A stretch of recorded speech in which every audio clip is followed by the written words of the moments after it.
It was just wild.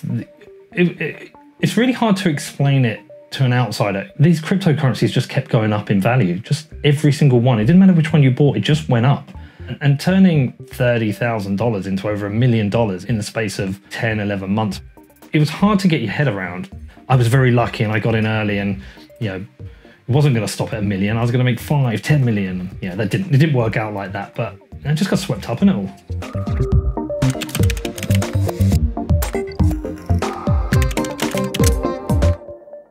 The first time I bought Bitcoin was back in 2012.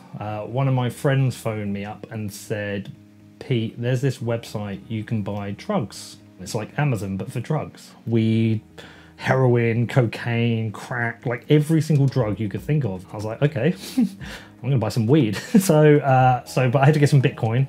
So I went on to local Bitcoins and then I bought some weed.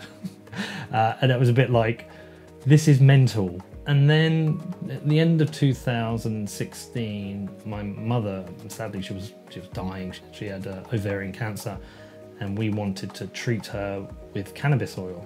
I bought some Bitcoin and went back and bought some cannabis oil for her. And sadly, it was too late. Mum died in early 17, and I was just sat at my dad's house in Ireland, and I'd gone to sell this Bitcoin back, and then when I went to sell it back, there was this other thing called Ethereum. I was like, oh, what's that?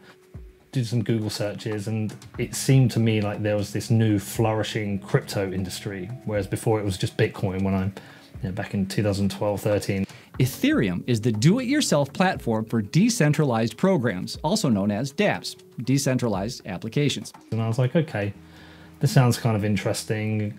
I think I'm going to invest and I'm going to try trading, and I did. I spent probably at least a year, close to a year trading. It's got a kind of a wild year, really. I put $32,000, I think £25,000 at the time in. I bought a bunch of Bitcoin and a bunch of Ethereum, and the Ethereum I bought was like $9 when I bought it, and then it rockets up to $150, and I bought all these other cryptocurrencies, and I've never made so much money in my life. There were some days you'd go to bed and you wake up, you've made $10, $15, $20,000. You're like, what the hell's going on here? It was a wild year. I think at its peak, I traded that, $32,000 up to equivalent of about $1.2 million in equity in the cryptocurrencies I owned.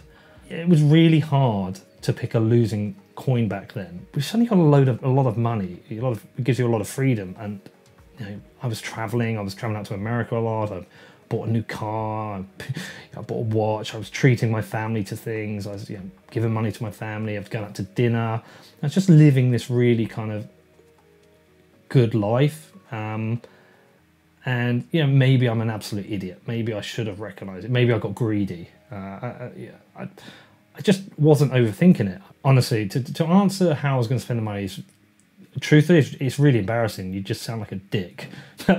Genuinely, I made an inquiry to buy Bedford Town Football Club, which is where I live. It's just a small crap town. Our football team's crap. I always kind of thought, I want to own it. So I made an inquiry about buying that.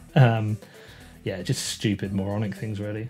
So I didn't really know what I was doing. I was just getting lucky, really. It's just fucking about on this thing, like a lot of people were, just going, well, I'll buy that and it's going up, and then I didn't know that these kind of markets went in cycles, and I wasn't prepared for the end of the market. And then I think it was January 2018, the market crashed, and the value of my cryptocurrency holdings just dropped quite heavily. But I kept thinking it would come back, but it didn't. It just kind of kept getting worse and worse and worse, and by mid 2018, pretty much everything I made had gone. So I had a very short period where I was like, oh god, this is dead. Oh fuck, I'm fucked up there. But there was no point I was like, fuck it, I'm done with this. I just became focused on Bitcoin. I just thought Bitcoin was just a really interesting technology. When you look at how people were managing to use it in, to avoid capital controls in certain countries, or they were using it to get money just into a country, or that kind of censorship resistant property that allows you to send it to people. I think what I learned coming back into the current cycle, because obviously if anyone's listening to this, they've probably seen that Bitcoin's at like nearly $60,000 again, and yeah, they're seeing this flying. There's a lot of interest. There is a similar level of excitement between now and 2017. And I'm sure 2013 as well, and the previous bull cycles. And I always think the excitement is people are getting rich. You can't pretend that's not happening. Some people out there are getting rich. If I owned all the Bitcoin I had at the peak, I would have over $10 million of Bitcoin right now. And look, I could dwell on it, but I kind of got over it pretty quickly when it happened. It's annoying, but I'm still okay. Yes, I wish I had that 10 million and I'd go buy a big house and a Lamborghini, but I don't, so, fuck it. I came into this cycle a lot better prepared to be patient and invest in a much more patient and controlled way. I'm only going to buy Bitcoin, and I'm going to do it at a decent price. I'm going to be very patient, and I'm going to hold this Bitcoin for a number of years. Discovering Bitcoin led me to starting a podcast, and that podcast has become something that's really lucky that so many people listen to it. Like, I'm just like some idiot from Bedford who started a podcast about Bitcoin with no real objective or plans at all. I'd have no training in economics. I'm not technical. I just started this podcast, and then it's like when you log into the charts and you see yourself at number one, and you see below you've got Bloomberg and BBC and the Financial Times. It's a real surreal moment. It's a bit kind of hard to take in.